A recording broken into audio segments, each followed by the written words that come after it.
Muy buenas tardes en Ecuador, muy buenas noches en Europa. Saludos a todos y a todas.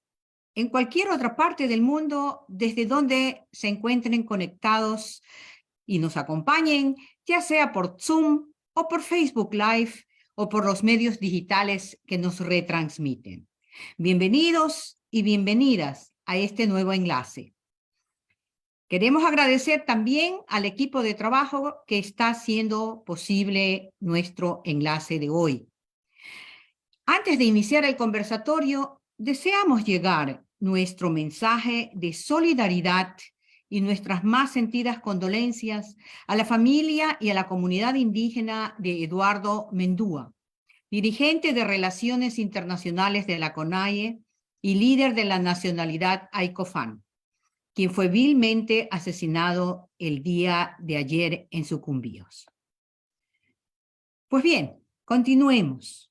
Un cordial saludo a nuestro invitado de hoy, Orlando Pérez, quien nos acompaña para conversar sobre un tema de presunta corrupción y vínculos con el presidente Guillermo Lasso, tema que ha convulsionado a nuestro país y que está siendo investigado en la Asamblea Nacional. El tema del Gran Padrino. Orlando Pérez, para quienes no lo conocen, en América Latina, a pesar de que es una persona también conocida no solo en el Ecuador, sino en América Latina, es un reconocido periodista y escritor. Licenciado en periodismo por la Universidad de Cuba, fue secretario nacional de comunicación de la Asamblea Nacional Constituyente, director general del Telégrafo, entre otros cargos. Asimismo, como escritor, ha publicado algunas obras, pero reconocidas internacionalmente, entre ellas La ceniza del adiós y en 2022, 18 días. Ha tenido algunos galardones, pero necesitaría mucho espacio para hablar del asunto. Ahora vamos al tema y le doy la palabra a Orlando. Bienvenido, Orlando. Hola, ¿qué tal? Qué gusto saludarles, qué gusto reencontrarnos en estos momentos particulares, iniciando un año 2023 bastante complejo, bastante difícil, tenso, diría yo.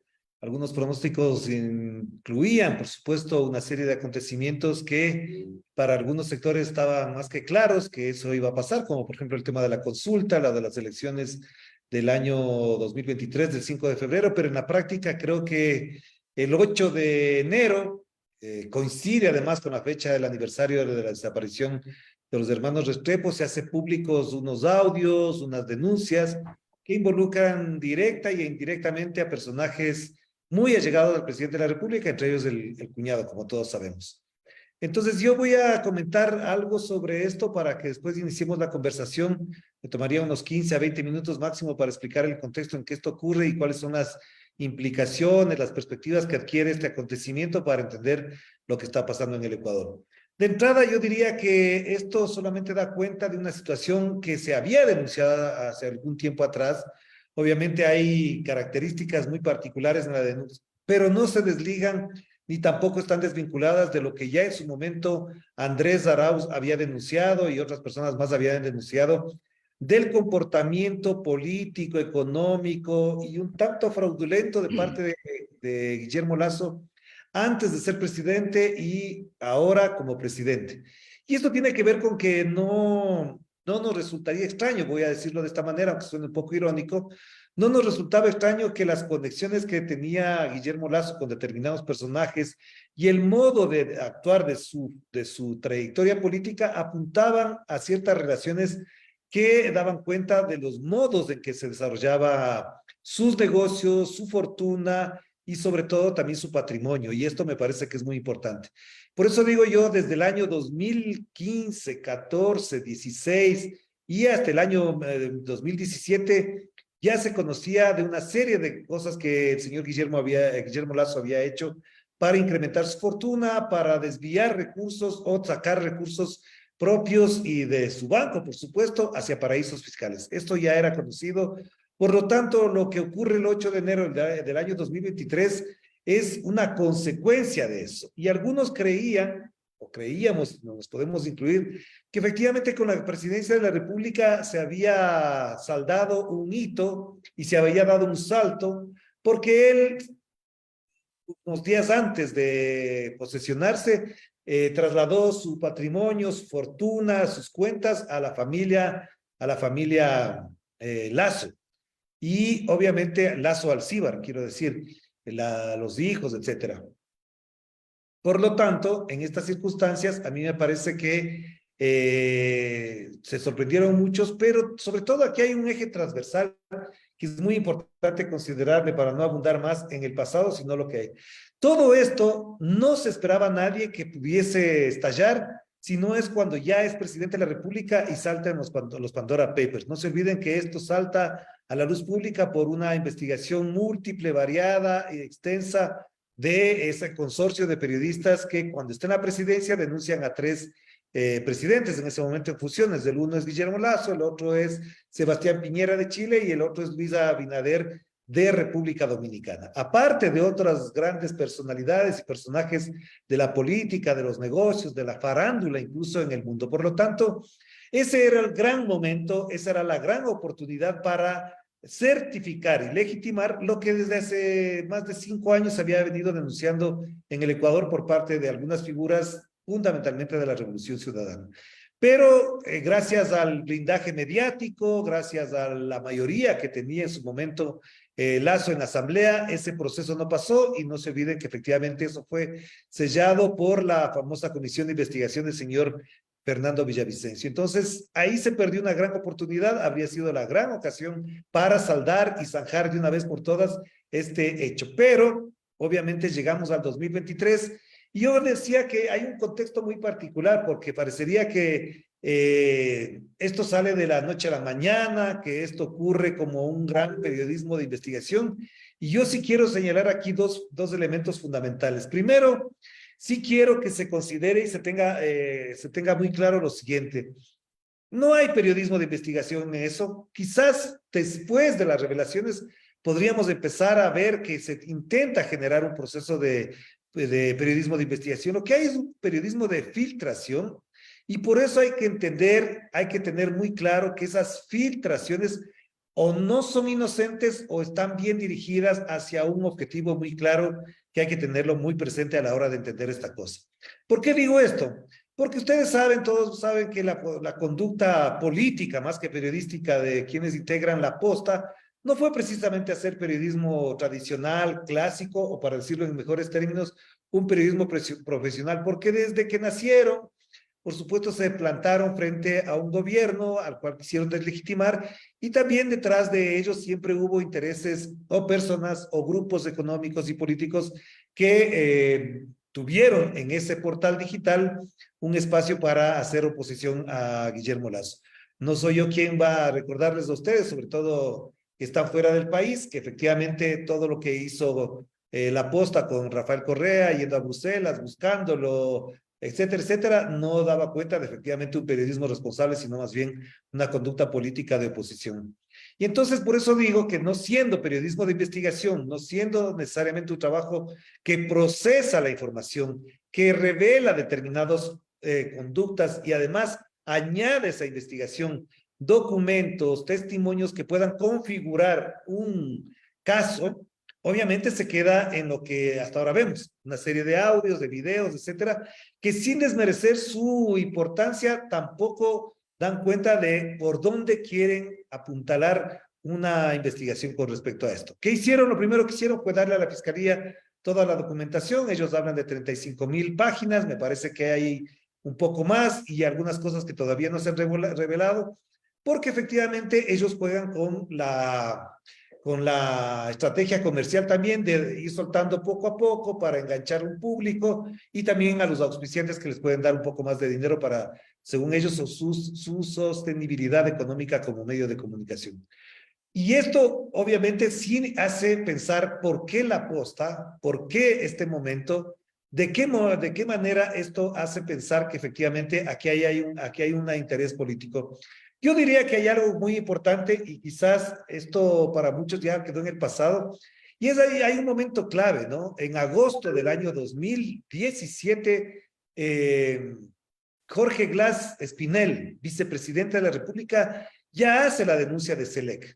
Ya él plantea en ese año la denuncia de cómo se entregan empresas públicas a cuotas políticas para determinados sectores. En ese momento él decía, Jorge Glass decía, era para el PRE, para los rondosistas.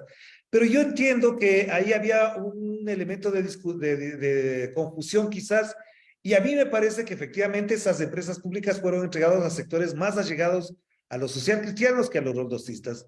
Y durante el gobierno de Lenín Moreno, administraron, controlaron, manejaron esa situación de tal manera que nadie se ocupaba ni nadie se preocupaba de ese espacio donde se hacían grandes negocios con las empresas públicas. Cuando llega Lazo, que su característica tradicional ha sido un come solito, es decir, que casa sola, como se dice en el Ecuador, normalmente es decir que él quiere todo para sí, saca de las empresas públicas a los personajes que la estaban administrando en la época de Lenín Moreno y coloca a sus amigos más cercanos, el señor Cherres, el señor Luque, Lecaro, etcétera, etcétera, que son de su círculo muy cercano. No nos olvidemos que Luque Lecaro, Cherres y otros más fueron parte del movimiento Creo y también han sido funcionarios del Banco de Guayaquil.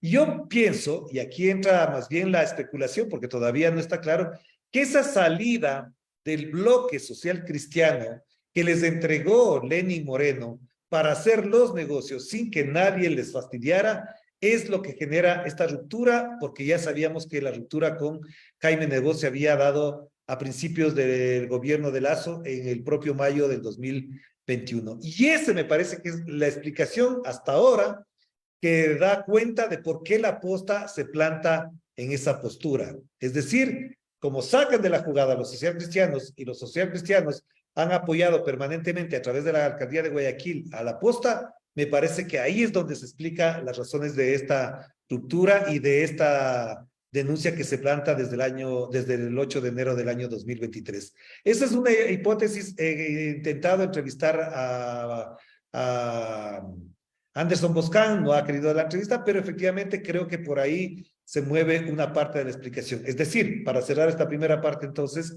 todo esto constituye una disputa de los bloques de poder oligárquico en el Ecuador, oligárquico financiero.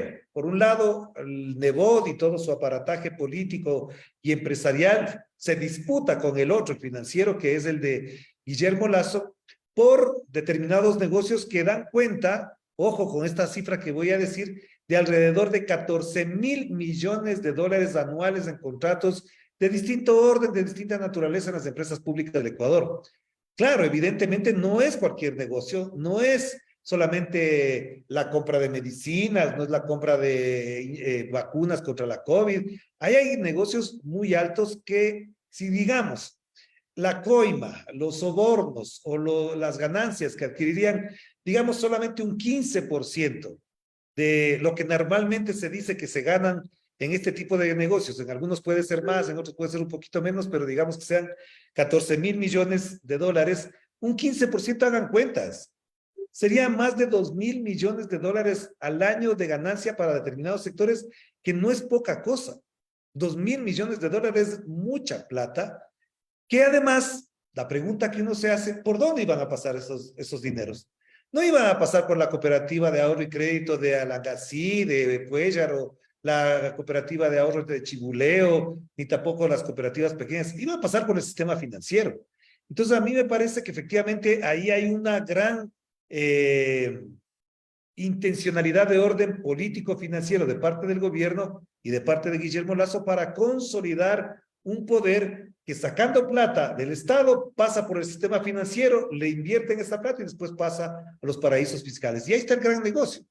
Hacer negocios de esa naturaleza, de esa dimensión, obviamente es un objetivo que estos señores buscaron para tener el Estado en sus manos. Entonces, yo creo que esa es una parte de la explicación. Por lo mismo, además, se explica por qué la reacción de determinados medios de comunicación, que cuando recién salen las denuncias comienzan a criticar a la posta, porque efectivamente es un miembro de la manada que se sale del redil y comienza a actuar por cuenta propia. Y entonces comienzan los Juan Carlos Calderón, los Pelagatos a decir que eso no es investigación, que es apenas un video, que es apenas un audio, que eso no cuenta, etcétera, a querer lavar la imagen con el único objetivo de no ser arrebatados de su propio terreno, de su propio relato político, sería la palabra más adecuada. Pero cuando ya ven que la cosa crece, cuando ven que ya las cosas se van amplificando, ya no solamente por la posta, sino que comienzan a aparecer otras investigaciones, la de Mónica Palacios, por ejemplo, y otras personas que comienzan a filtrar documentos, evidentemente están en una situación donde ya no hay vuelta atrás. Y yo sí creo, sinceramente, utilizar esta palabra, es que ya no hay vuelta atrás. Esta situación es un no vuelta atrás, tal cual pasó en su momento, se acordarán ustedes, quizás algunos más que otros, pero cuando Fernando Aspiazu Seminario le denunció a Yamil Maguad de que se había quedado con el vuelto de los pagos de campaña, de las ofertas de los financiamientos de campaña, ya no hubo vuelta atrás. Y ahí empezó la debacle del señor Yamil Maguad, con todo lo que implicó, que ya sabemos.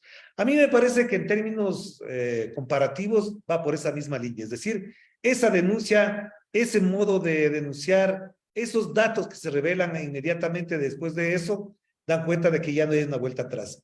Entonces, esta primera parte la plantearía ahí. Lo segundo, que quizás es mucho más grave, que alrededor de eso se puede discutir más, es hasta dónde todo eso que estamos viendo el 8 de enero, perdón, que hasta la presente fecha, tiene una gran conexión con lo que denunció en su momento el embajador estadounidense Fitzpatrick con respecto a los narcogenerales y a los narcojueces. Esa denuncia no fue el 8 de enero, esa denuncia no la hizo en la época de la pandemia, no, la hizo en el año 2022, si no me equivoco fue en agosto del año 2022, no encontraba el dato, el momento exacto que hace la denuncia, y cuando él menciona que hay altos oficiales de las Fuerzas Armadas, de la policía y de otras instituciones a los cuales les quitan la visa, que se calcula que serían unas 360 visas que quita la Embajada de Estados Unidos, es que ya ahí ya se sabía que había algo que estaban tapando y que no querían decir. Y no digo por los militares o los policías en particular, sino porque después el propio Fitzpatrick habla de narcojueces. ¿Qué quiere decir esto? Efectivamente quiere decir que había un andamiaje político, jurídico, militar o policial, como lo quieran llamar, que estaba actuando desde hace algún tiempo atrás con una absoluta impunidad y a la vista de las autoridades.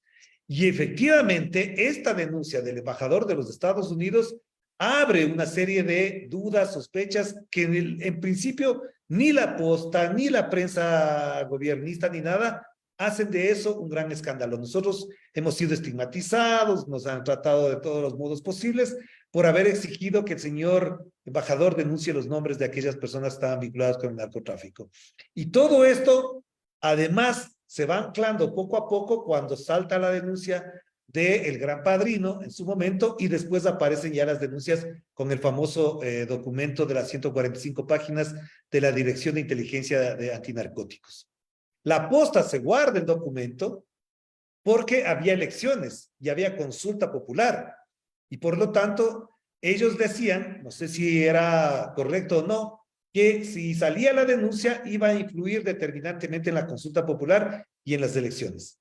A pesar de que no sacaron en días previos a la elección, la consulta les fue igual, tomando en cuenta además que toda la consulta apuntaba a un sistema más autoritario, concentrador de poder en el señor Guillermo Lasso, y que obviamente sabía por qué lo estaban haciendo.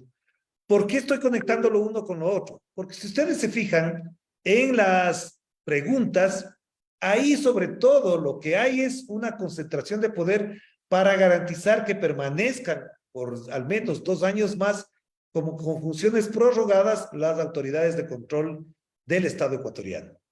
Si ganaba la consulta, todo lo que ahora se está denunciando habría pasado por esas autoridades de control sin que tuviésemos de parte de ellas una investigación imparcial, profesional o al menos objetiva con respecto a las denuncias que fueron apareciendo. Y no quiero decir con eso que las preguntas fueron hechas precisamente porque había ya sospechas de que iban a perder o que iban a ganar. No, lo que pasa es que ya había muchos indicios desde el año 2021 donde había la presunción de que cualquier investigación tendría que caer en manos de las autoridades de control y para eso querían el control de las autoridades de control, valga la redundancia, o suene cacofónico lo que estoy diciendo. Ese era el objetivo, porque después se descubre ese documento de 145 páginas que desde julio del año 2021, es decir, a casi 6 semanas de haberse instaurado en el poder, que ya conocían que el informe de antinarcóticos vinculaba a personajes como Cherres y otros más en vinculaciones con la llamada ya famosa mafia albanesa. Es decir, fíjense que esta conexión, que este engranaje no es gratuito, no es tampoco ajeno a toda la construcción de un relato político que tenía Guillermo Lasso para justificar las preguntas de la consulta, para algo que significó ahora sí un golpe muy duro para ellos, que es haber tachado de narcopolíticos a los integrantes de la Revolución Ciudadana y a quienes protagonizaron el levantamiento popular de junio del año 2022. Se entiende entonces, ahora se entiende, y por eso muchas veces es preferible guardar silencio hasta ver cómo se van consolidando los procesos y cómo se van configurando también las pistas para entender las cosas, que desde julio del año 2021 ellos ya tenían conocimiento de que había una investigación que podía terminar incluso con el propio gobierno de Guillermo Lasso por todo lo que sabemos, la vinculación de Cherres, de Luque Lecaro, del cuñado Danilo Carrera, etcétera, etcétera. Así que la consulta no era gratuita. La consulta no era por luchar contra el narcotráfico, bajar el número de asambleístas, ni tampoco reformar la Constitución y el modo de designar a las autoridades del Consejo de Participación. Había un propósito bastante claro de consolidar un poder autoritario, concentrador, que impida que todo esto quede a la luz pública y se convierta en un acto de impunidad absoluta. Por eso era importante ganar la consulta, no solamente porque sabíamos que había estos documentos, es que había esas intenciones políticas de esa naturaleza. Y cuando pierde la consulta, y ahí voy a cerrar esta segunda parte para pasar a las preguntas si hace falta, obviamente la posta saca el documento de 145 páginas, se comienza a vislumbrar mejor cómo estaba constituido todo este engranaje y obviamente ahí sí entra la reacción del gobierno y se consolida obviamente una teoría y una hipótesis que estaba planteada. Uno, que la plata de esa mafia albanesa no solamente que financió la campaña, como dice el hermano de Jaime Nebot, Pepe Nebot, en 1,5 millones de dólares, sino que también es la plata que explica una investigación de CELAC, del Centro Estratégico Latinoamericano, de un lavado de alrededor de 3.500 millones de dólares en el año 2022 a través del sistema financiero ecuatoriano. 3.500 millones, no se olviden de la cifra que yo hablaba de 2.500 millones, es mucho más lo que se está lavando por ahí, el narcotráfico más las cuentas de la corrupción, etcétera, etcétera, es muchísima plata que se lava a través del sistema financiero. Y esto, que no siendo nuevo, como dije al principio, que ya lo había denunciado Andrés Arauz en su momento, obviamente produce la reacción de ayer del presidente Guillermo Lasso para enjuiciarle a Andrés Arauz, a decirle que ahora tendrá que probar que él no es dueño de un banco, que se lava la plata, etcétera, etcétera. Porque ya efectivamente, en términos un poco hasta psicológicos, voy a decir, ¿quién se siente rodeado, ya sorprendido, comienza a dar patadas de ahogado, como se dice vulgarmente, es decir, comienza a tener reacciones viscerales y reacciones que no van necesariamente en una línea de transparencia, en una línea de responsabilidad y mucho menos en una línea de comportamiento ético con relación a su conducta y a su posición como presidente de la República. Y esto a mí me parece que es absolutamente grave. Por lo tanto, quiero cerrar con eso en dos perspectivas políticas. Uno, el resultado electoral del año 2023, del 5 de febrero del 2023, que da un espaldarazo a la Revolución Ciudadana en un proceso que nadie se esperaba. Por ejemplo, el triunfo de Aquiles Álvarez y Marcela Guiñaga en Guayaquil y Guayas, nadie se lo esperaba. Obviamente es un espaldarazo muy fuerte. Y al mismo tiempo con el triunfo de Paola Pavón, Pavel Muñoz, Leonardo Orlando, no nos olvidemos del triunfo también de J. Lloret en la prefectura de Azuay, de Jofre Poma en la provincia de Sucumbíos, por ejemplo, son golpes muy fuertes para la derecha y un espaldarazo a la Revolución Ciudadana. Pero al mismo tiempo, otro elemento que ya se lo dijo es la derrota en la consulta popular, que intentaron de todos los modos posibles deslegitimarla, generar este invento del señor Enrique Pita del fraude, etcétera, etcétera. Pero no quiero quedarme en esos detalles, sino decirles que este comportamiento del pueblo ecuatoriano, este nuevo respaldo del pueblo ecuatoriano a la Revolución Ciudadana, es además una condena, prácticamente un castigo al señor Guillermo Lasso y a todo su aparataje mediático y demás que se encargó durante más de 5 años de tratar de aniquilar, de deslegitimar, de anular prácticamente la Revolución Ciudadana en general. Y el otro elemento que quiero señalar como conclusión es que en perspectiva hay los escenarios legales, que son la muerte cruzada, el juicio político, la renuncia del presidente o la revocatoria del mandato, que serían los 4 escenarios posibles. Yo creo que efectivamente la única salida posible para que esto tenga incluso una perspectiva menos estigmatizadora de cualquier sector es que renuncie el presidente y que ya se vaya. Eso sería lo más sensato posible, pero no lo va a hacer, obviamente no lo va a hacer. Lo segundo, una revocatoria del mandato implica un lapso de tiempo de alrededor de 6 a 8 meses. Y yo creo que teniendo el Consejo Nacional Electoral de su lado, la Corte Constitucional de su lado, van a entorpecer ese proceso y obviamente esto no va a llegar a ningún lugar durante los próximos 6 o 8 meses. Y esto sabemos que no va a ser así. Lo que quedaría entonces, a mi modo de ver, es el juicio político, si es que la comisión que investigue el caso El Gran Padrino o el caso Encuentro, etcétera, como lo quieran llamar, efectivamente tenga el pronunciamiento para que se legitime en el pleno de la Asamblea un juicio político y con eso efectivamente se dé paso a una salida constitucional. Porque los otros escenarios son la movilización popular, la protesta social, que siendo legítima, que siendo necesaria, yo sí sospecho que tendrá una reacción mucho más virulenta que la que tuvieron en el junio del año 2022. Y además, yo acabo de poner en mis redes sociales un video, el modo en que ayer se comporta Lasso al recibir de las Fuerzas Armadas un símbolo como es un fusil de asalto, obviamente eso cualquier sensato político dice, ¿qué es esto? Nunca antes que yo conozca se había visto que un presidente reciba de las Fuerzas Armadas en un acto del aniversario de las Fuerzas un fusil de asalto, cuando el señor Lasso es el representante de la sociedad civil. Por último, es el representante de los ecuatorianos y no el representante de un sector. ¿Cuáles son los mensajes que hay ahí? ¿Se va a agudizar la represión? Él recibe un arma para que diga, ahora está en mis manos la represión y con ustedes me apoyo. Entonces, les dejo para la elucubración, pero a mí me preocupan mucho esos mensajes porque obviamente un presidente no solamente habla, no solamente da discursos, un presidente también es un ser de símbolos.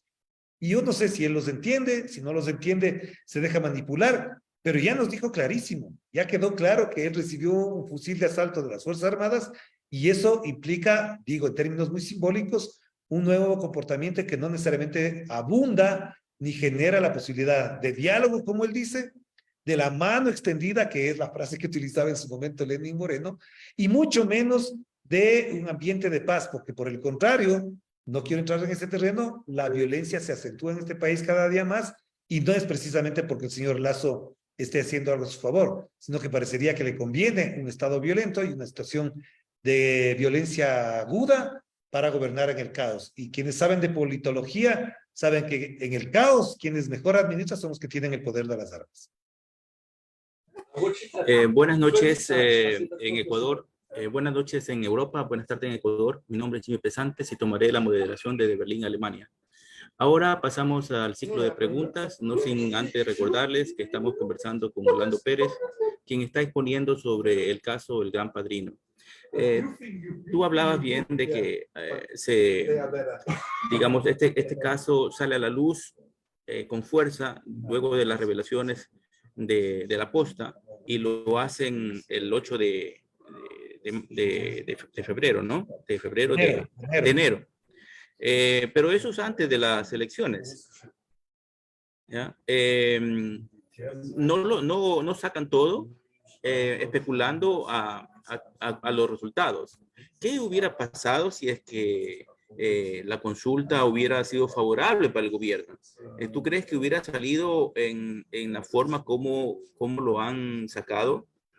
¿O habrían hecho de alguna manera negociar con esa información? No sé si hacemos una ronda más o vamos pregunta por pregunta.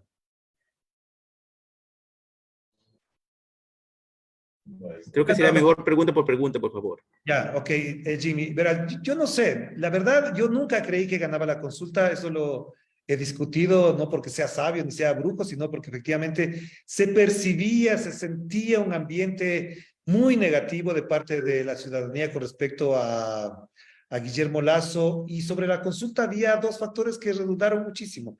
Primero, que era una consulta bastante compleja, rara, bastante...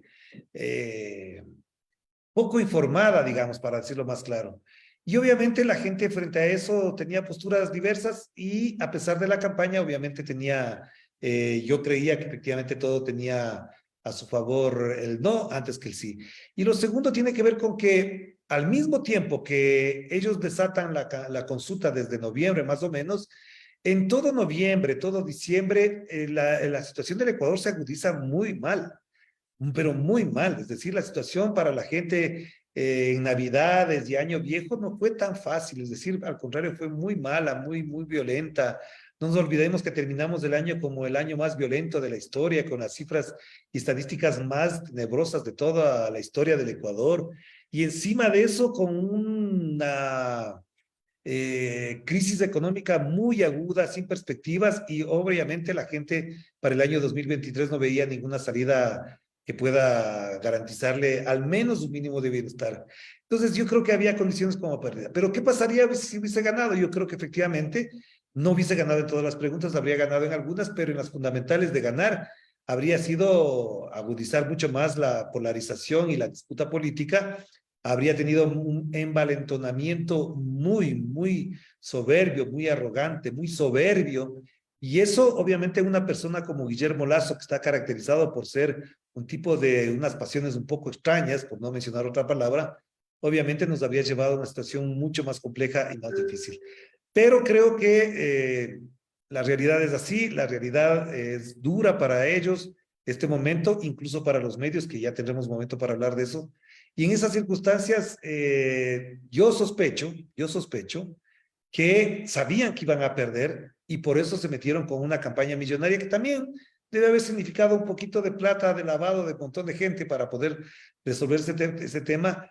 Pero yo sí creo que efectivamente el 8 de enero empezó a clavarse el ataúd, faltarán algunos clavos, faltará la tapa, no sé qué faltará, pero efectivamente el 8 de enero fue determinante para incluso ni siquiera pensar que podían ganar la consulta. Sí, ahora tenemos una pregunta desde Londres. Por favor, Cristian, tu micrófono. Gracias, Jimmy, gracias, Orlando. Dos cosas rápidas. El papel de la prensa, que parece que sigue poniendo y quitando o decidiendo sobre lo que pasa en los asuntos políticos de un país. ¿Hasta cuánto se le puede creer a personajes como eh, Carlos Vera y algunos otros que salieron defendiendo el tema del caso de Gran Padrino, ¿no? Alguno llegó a decir que estábamos mal con Lazo, pero estaríamos peor sin él, que causa vergüenza ajena y eso. ¿Qué papel juega la prensa en un caso tan grave, lo que está ocurriendo en Ecuador, donde un presidente que tuviera algo de mínimo de dignidad tendría que haber renunciado con tan mal que lo está haciendo y con los resultados electorales que tuvo en la última contienda electoral? Mira, Cristian, yo siempre he sido muy crítico y seguiré siendo crítico de la prensa por obvias razones, pero sobre todo por una que me parece fundamental, y tiene que ver con que no nos dejemos de engañar que durante toda la época de la Revolución Ciudadana la prensa reemplazó a la oposición política y jugó un rol muy perverso con unos montajes de los cuales también fui víctima, por supuesto, para intentar sacarme del diario El Telégrafo. Y esa prensa no lo hace gratis, tampoco es que lo hace gratis. Para ellos ha significado durante todo este periodo un aliciente, como por ejemplo el haber recibido en la época de Moreno y haber convalidado con Guillermo Lasso la entrega de frecuencias, bajarse la ley de comunicación, la exención de impuestos y del IVA, por ejemplo, para la importación de papel para los periódicos, y otro tipo de prebendas de orden más individual, como ciertos consulados y embajadas para personajes de la prensa. Tú que estás en Londres sabes perfectamente que la llegada de Sebastián Corral no era un premio por su talla intelectual, porque era un hombre de letras, que no, eso fue un pago de favor al señor que manejó Teleamazonas durante muchos años a favor de la posición política del señor Guillermo Lasso y de la derecha en general. Por lo tanto, eso para mí es sumamente claro. Pero ahora están en una circunstancia donde efectivamente, con el dolor del alma, había que decirlo, y como decía el presidente, el tiempo nos dará la razón y en su momento tendremos que reivindicar nuestras dignidades, nuestras fortalezas intelectuales, éticas, morales, porque pasará el tiempo y el tiempo nos dará la razón. Y efectivamente eso ocurrió. Ahora vemos que no saben cómo zafarse, sacarse de encima todo lo que están diciendo y haciendo a quienes pusieron en el poder y no saben cómo explicar todo esto desde el periodismo, por supuesto. Entonces ahí vemos un Carlos Vera que dice que ahora hay que administrar la verdad, que a veces es mejor no decir y no ser periodistas puros, porque los daños que puede causar la verdad. Eso me parece terrible. Y lo otro que también es importante que a propósito de tu pregunta tiene que ver con que sí tenemos una población que creyó en esas mentiras. Hay gente de la izquierda que creyó esas mentiras, que se alimentó de esas verdades, que se intoxicó el cerebro con todo eso y que efectivamente usó los argumentos de la derecha desde unas posturas de izquierda, con lo cual mucha gente se confundió. Compañeros, excompañeros, amigos cercanos que dijeron, pero ¿cómo si lo dice Alberto Acosta? ¿Cómo si lo dice Enrique Ayala, que es de izquierda? ¿O cómo no voy a creer si lo dice gente que luchó por los derechos de los pueblos, etcétera, etcétera? Gente en la CONAIE que efectivamente hacía lo mismo, o un Yacu Pérez, etcétera, etcétera. Es decir, a mí me parece que eso fue una cosa horrible de nuestro país y que no es nueva, porque lo que hicieron con Alfaro en 1912 tiene unos parecidos enormes. Gente que se confundió, gente que se creyó el discurso, traicionó y actuó para la derecha, aparentemente desde unas posturas puristas, donde yo no me meto con nadie, yo creo en mis principios, etcétera, etcétera. Y la lealtad no es con un hombre, la lealtad es con los principios, etcétera, etcétera. Todos estos discursos fue horrible. Y lo otro también es, hay que decirlo con claridad, hay gente de la clase media que mejorando su situación económica, social, creyó que ya era suficiente como para decir en adelante, ya no me mezclo con los indios, ya no me mezclo con los pobres y todo lo que se haga en favor de los pobres está mal, yo ya superé la pobreza, etcétera, etcétera. Eso es para un estudio de caso más a fondo que ya se ha trabajado incluso en algunos otros países sobre ese tema, pero fue una clase media que se dejó intoxicar el cerebro con los discursos y las narrativas de la derecha y de los medios de comunicación, que fueron los que votaron por Guillermo Lasso en el 2021 y que dijeron que efectivamente un rico no podría robar, que en adelante había libertad, y obviamente uno cuando pregunta dice, ¿y qué libertad tienes ahora? Se quedan mudos. ¿O cuál es la libertad que perdiste en el 2010, en el 2011, en el 2014? ¿Cuál es la libertad que perdiste? No saben ni cómo justificar. Entonces me parece que eso sí tiene que ver mucho con que los actores políticos por esencia y por protagonismo absoluto han sido los medios y por eso yo en lo personal, en lo particular, no dejaré de combatir, como lo hice el día de hoy con el señor Bonil, caricaturista del Universo, que me ha dado duro ahorita en las redes, me acaban de pasar, y a mí qué me importa, la verdad a mí me importa, les voy a decir en la cara lo que son permanentemente, porque me parece que han sido las peores herramientas de la derecha. Y no se olviden, gente de ustedes que viven en Europa saben perfectamente que el peor daño que le hicieron a los procesos no de revolución socialista ni nada, sino solamente de bienestar. Fueron de aquellos sectores de la progresistas socialdemócratas que se convirtieron de derecha bajo un ropaje aparentemente socialdemócrata o de izquierda.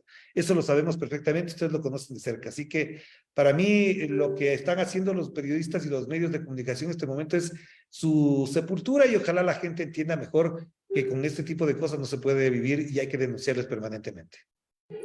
En estos aspectos que tú mencionas, tiene que ver también el papel de la fiscal al procesar luego de 5 años a Lenín Moreno por el caso de Paper por cohecho. Pregunta Rosy desde el sur. Perdón, no te escuché bien, hubo un ruido ahí, no entendí la pregunta. Perdón. Rosy pregunta si el papel de la fiscal al procesar luego de 5 años a Lenín Moreno por el caso de Papers por cohecho tiene que ver con este caso del Gran Padrino. Ya. Sí. A ver, yo creo que ahí hay algunas cosas. La primera, el caso del señor Lenín Moreno pasa por dos niveles. El primero es que ya se advertía eso. Cuando él sale a vivir en Paraguay, está más que claro que en Estados Unidos ya no tenía cómo quedarse. Eso para mí está absolutamente claro. Él apela y alude a decir que vivir en Estados Unidos era muy caro y que no le alcanzaba la plata, que él en calidad de expresidente no podía vivir bien allá, y eso obviamente es un cuento que nadie le cree, porque ¿dónde mejor va a estar si no es en Miami, donde está protegido? Obviamente yo creo que le dijeron, ya te pagamos los favores, ya te tuvimos durante 4 años de la presidencia, no pudiste cumplir con lo que quedamos, y ahora sí, vete nomás de aquí porque cualquier rato te pueden meter preso aquí. Y él obviamente optó por eso. Y eso no ocurrió hace 3 meses, no hace 2 semanas, sino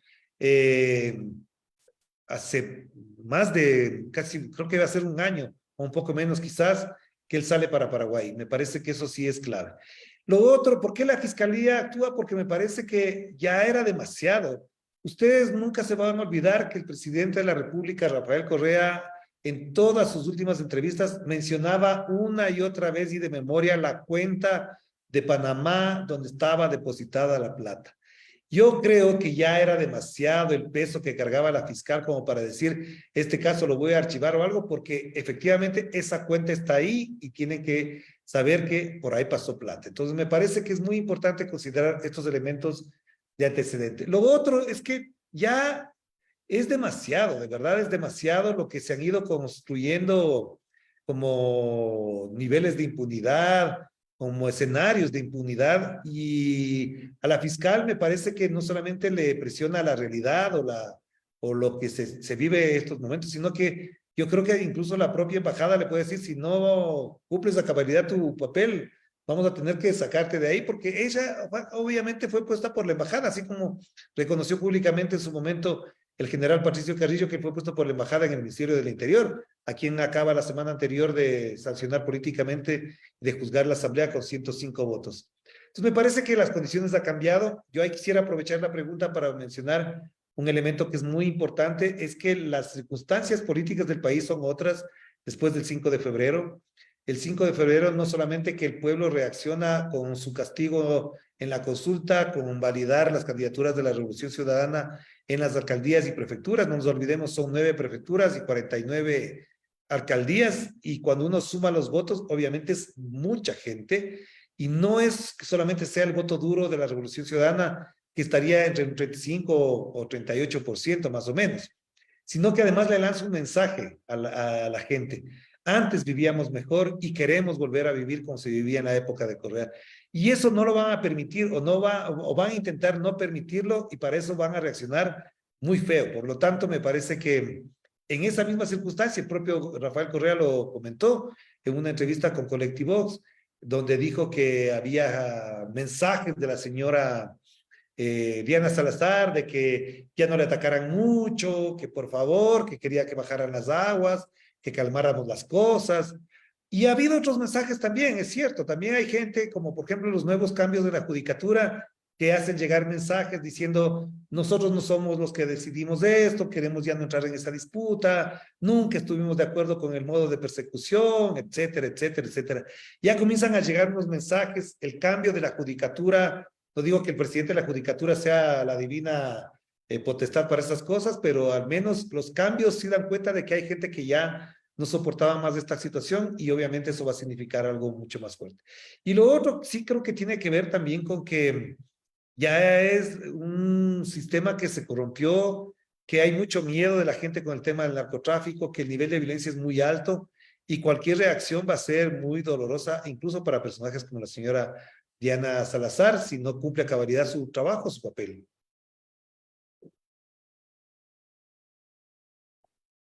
Ya, tenemos ahora una pregunta desde Francia. ¿Quién, por favor, tu micrófono?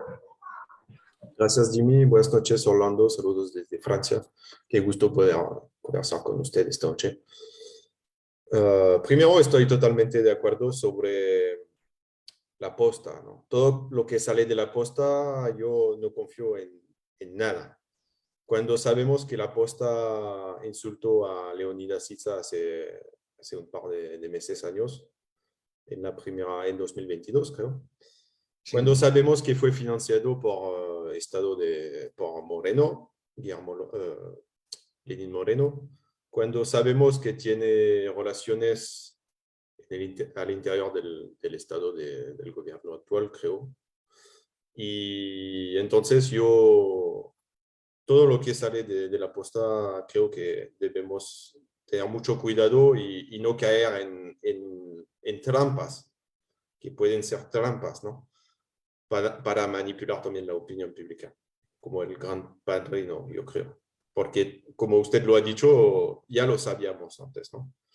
Y quiero hablar un poco del tema de la influencia de Estados Unidos respecto a este tema, porque hace pocos días he visto informaciones en las redes sociales que hablaba de la reunión de un republicano norteamericano, Marco Rubio, creo, que se reunió con Guillermo Lasso. Y segundo tema, lo del embajador de Estados Unidos que visitó a la fiscalía, creo, ¿no? Entonces, ¿usted cree que Estados Unidos está detrás del gran padrino, que puede ser también un conflicto entre demócratas y republicanos en Ecuador? Por ejemplo, Marco Rubio, como lo he dicho, está afiliado al partido de Donald Trump, ¿no? Entonces, y creo que la información que ha conseguido también la posta, pues puede provenir de Estados Unidos. ¿Qué piensa usted sobre esto? A ver, yo te diría, a ver, dos cosas de ahí. Estoy buscando una información, pero no la encuentro. Estaba buscando por aquí, pero ya la voy a conseguir. Mira, yo sí creo que hay dos niveles de ahí, ¿no? El uno me parece que efectivamente nada de lo que hace el señor Guillermo Lasso es ajeno ni tampoco está distante de lo que determina el gobierno de los Estados Unidos en tres temas fundamentales, me parece. Uno, el de seguridad. Obviamente la agenda de seguridad de los Estados Unidos la asume el señor Guillermo Lasso. En su plan de gobierno no había nada del tema de seguridad. Acuérdense bien, él incluso hablaba de entregar armas a los campesinos, a los granjeros para que se defendieran. No, a mí me parece que el tema de la seguridad es la agenda de los Estados Unidos y eso determina muchas cosas. Yo creo que en ese aspecto de quién es una cosa muy, muy lamentable, porque aparte de lo que significa acuerdos de seguridad con respecto al combate al narcotráfico, al terrorismo, a la subversión y todo lo demás que mencionan ellos, detrás hay unos enormes negocios que en su momento no los permitió Rafael Correa. Y eso obviamente no les gusta para nada. Yo hablaba con dos altos oficiales de las Fuerzas Armadas el viernes pasado, nos tomábamos un café y ellos me comentaban algunas cosas que son bien interesantes del manejo que se tuvo en la época de Rafael Correa con respecto a la incorporación de tecnología, de armamento, etcétera, que se hizo con Rusia, con Ucrania, etcétera, en condiciones incluso mucho más favorables para el gobierno en términos económicos.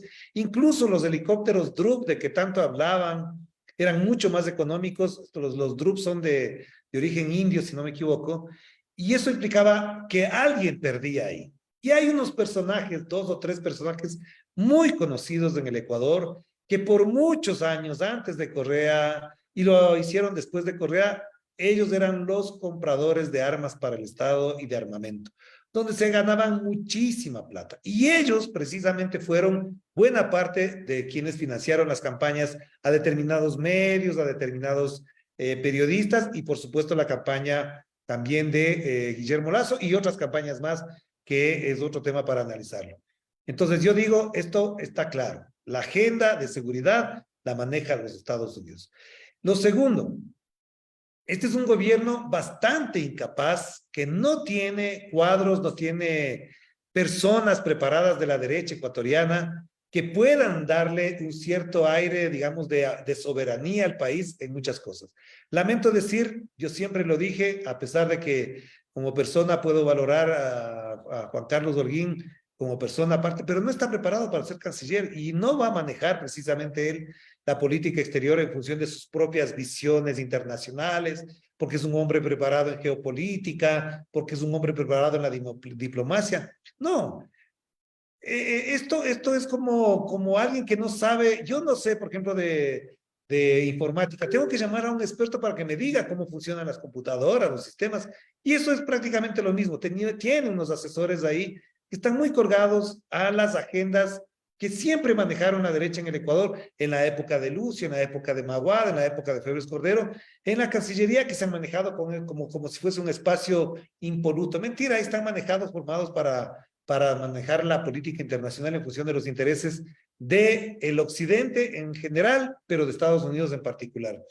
Y esto tiene que ver con algo que es muy importante, que tu pregunta me invita a pensar, que tiene que ver con que además en América Latina solamente quedaba Ecuador, Paraguay y Uruguay, en este momento Sudamérica, quiero decir, perdón, como los países dominados por la derecha.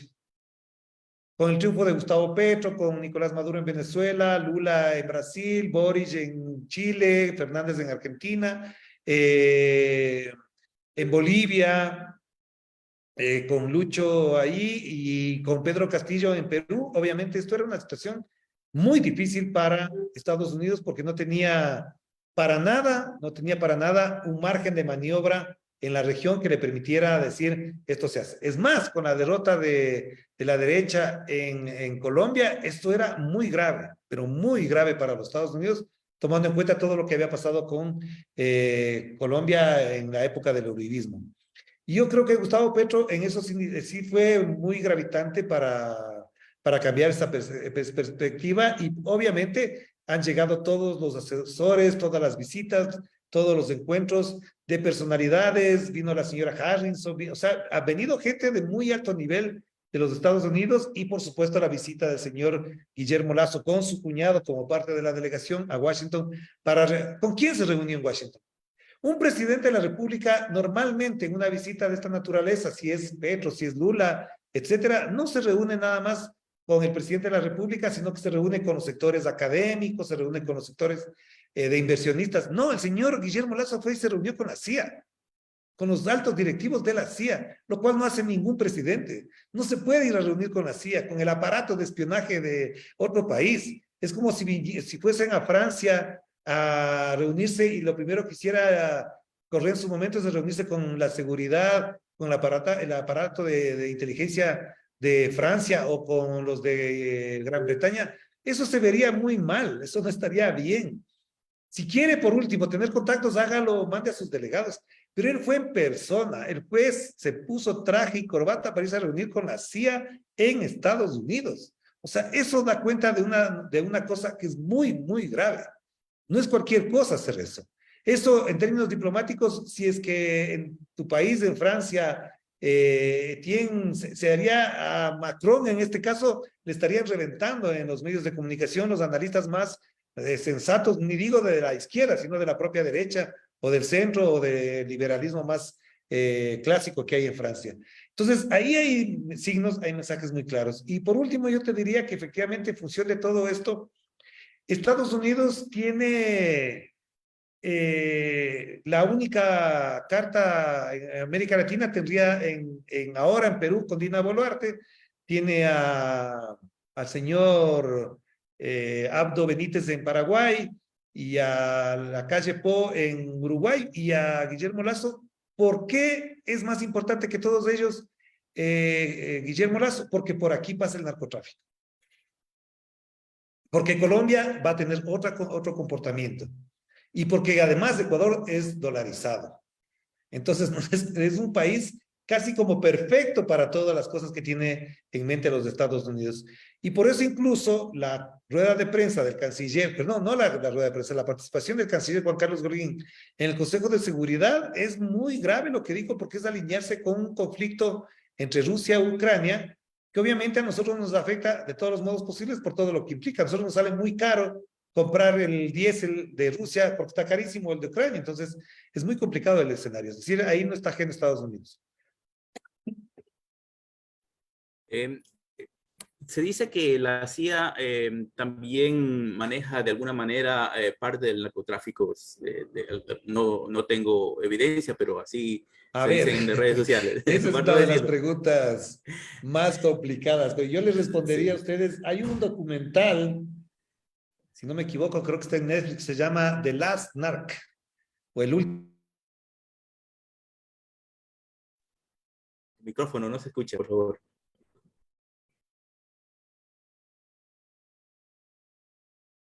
Se llama The Last Narc o El Último Agente, que es un documental muy, muy interesante de lo que ocurrió en México. Yo estaba un tiempo allá y ocurrió justo en esa época. Matan a un agente de la DEA infiltrado en las grandes mafias de la marihuana de México, lo asesinan y aparentemente lo asesina las mafias, porque él descubre, al infiltrarse en estos grupos, descubre un gran campamento donde había no sé cuántas toneladas de marihuana y se acaba con todo eso. Pasa el tiempo y descubren que no era precisamente los narcos los que matan a este agente infiltrado de la DEA, sino que es la CIA. Entonces uno se pregunta, ¿qué tiene que ver qué tiene que ver en todo esto la CIA? ¿Por qué la CIA va a matar a un agente de la DEA? Y lo dice el documental, no lo digo yo, no lo dice Rafael Correa, no lo dijo Chávez, no, lo dice el propio documental investigado por gente de los Estados Unidos. Claro, es que la DEA tenía en sus manos, sí, la DEA combatía el narcotráfico, pero la CIA tenía en sus manos a los narcos que alimentaban de plata sucia las acciones contrarrevolucionarias con Nicaragua, con Venezuela, con Cuba fundamentalmente. En aquella época Nicaragua y Cuba sobre todo. Claro, no pueden sacar plata del Estado para financiar unas cosas así. ¿Qué hacen? Financian con plata sucia. Ahí alguien puso ahí, Maribel Cortés puso, ahí está en Amazon, está The Last Narc. Ahí lo tienen en el grupo, la gente que quiera verlo, ahí está. Usted lo puede ver y si creen que me estoy equivocando, después me corrigen. Pero en la práctica, ¿a dónde voy? Es a lo siguiente. ¿Por qué le matan los de la CIA a este señor? Porque les acaba el negocio que financiaba la contrarrevolución. Entonces, en el Ecuador, ¿por qué menciono esto con lo otro? ¿Por qué hago esta conexión, este conecte, como se dice vulgarmente, este conecte con este tema? Porque buena parte del narco lava plata por el sistema financiero. ¿Por qué le mataron a Don Nasa? Porque estaba haciendo un estorbo, porque comenzó a tener mucho poder. ¿Quién le mató a Don Nasa? A este señor que tenía un negocio piramidal con los militares, con los policías. ¿Por qué le matan a él? ¿Por qué se están matando entre los grupos mafiosos de este país? ¿Y por qué los tiguerones con los otros, con los choneros y demás? Porque aquí hay una disputa muy fuerte por un negocio que está siendo convalidado por un sistema financiero que está acá. Voy a ser muy gráfico. Si aquí hay mucha plata del narcotráfico, pero mucha plata, esa plata, ¿dónde va a ser? Va a ser trasladada al sistema financiero. El sistema financiero hace inversiones con esta plata. Ponen bonos, compra acciones, etcétera. Y el resultado de esos negocios, los intereses, lo que sea, se llevan ¿a dónde? A paraísos fiscales. Cuando alguien quiera buscar la plata sucia, dirán, no, pero si esta plata estaba acá, vino acá, pero lo que está acá no tiene que ver con esto. No, sí tiene que ver, lo que pasa es que se lava, por eso se llama lavado. Y les pongo un caso muy particular. Yo le comentaba a un amigo el otro día, voy a Marathon a comprar una cosa pequeñita, así al apuro por una necesidad que había, y en la fila había para pagar unos 3 muchachos que tenían toda la pinta de delincuentes, de malandros, como quieran llamarle. Y claro, yo decía, estos chicos, ¿qué están comprando? Y se compraban zapatos nuevos, gorras nuevas, unas ropas que más o menos tenían unos $800 de factura. Yo decía, ¿de dónde tienen estos chicos $800 para pagar tanto por ropa de lujo, zapatos de lujo de Marathon Sport, es decir, esa ropa deportiva que es cara? Obviamente, digamos que son traficantes, etcétera. Esta plata de los señores que compran ropa de lujo viene del narcotráfico, obviamente, pasan por Marathon Sport, pero el Marathon Sport tiene la cuenta en el Banco de Guayaquil, y el Banco de Guayaquil va a decir, estoy haciendo un ejemplo chiquitico, ojo. No, esta plata no es sucia, vinieron unos chicos, compraron ropa cara y está aquí la plata. Entonces, no es más, aquí no hay plata sucia. Que siendo un ejemplo chiquitico, multipliquen ustedes por 50,000 de gente que compra carros, que compra casas, que compra tierras, etcétera, o que compra negocios. Hay gente que les ha comprado la tienda, la farmacia chiquitica de un señor en el pueblo tal que no tenía ninguna marca, no era ni Fibeca ni nada por el estilo, compró y estos señores lavan por ahí. Este sistema es el que les conviene aquí. Porque no les importa de dónde venga la plata, pero aquí hay mucha plata. Ojo, aquí circula mucho billete de $100. El Ecuador no importa tantos billetes de $100.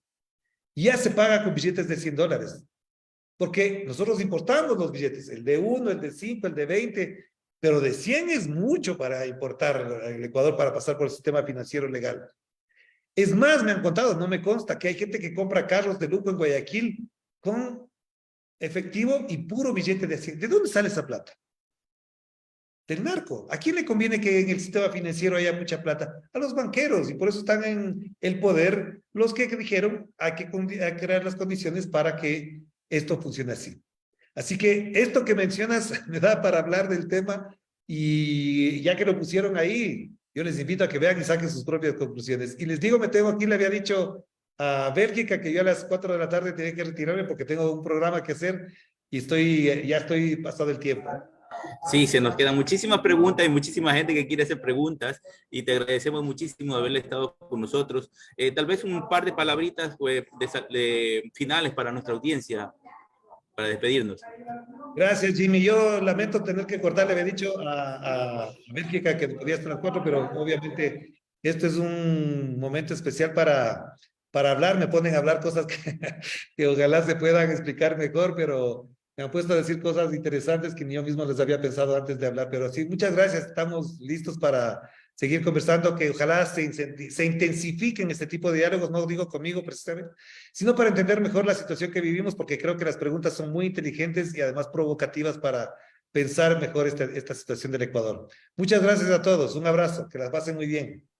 Muchísimas gracias. Agradecemos a Orlando Pérez por este conversatorio. También agradecemos a todas las personas que han estado viendo este conversatorio en la plataforma Zoom y en las plataformas digitales que nos retransmiten.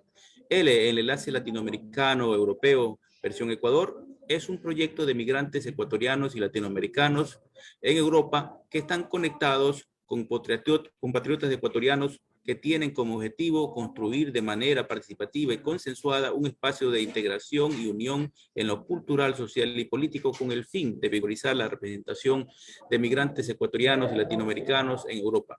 Les invitamos a todas y todos a compartirnos en las redes sociales y también a seguir el enlace latinoamericano europeo versión Ecuador para que puedan unirse a todas nuestras actividades. Muchísimas gracias por haber estado en este conversatorio. El próximo miércoles tendremos al economista Pedro Páez para hablar sobre el IES. Muchísimas gracias, buenas noches, adiós.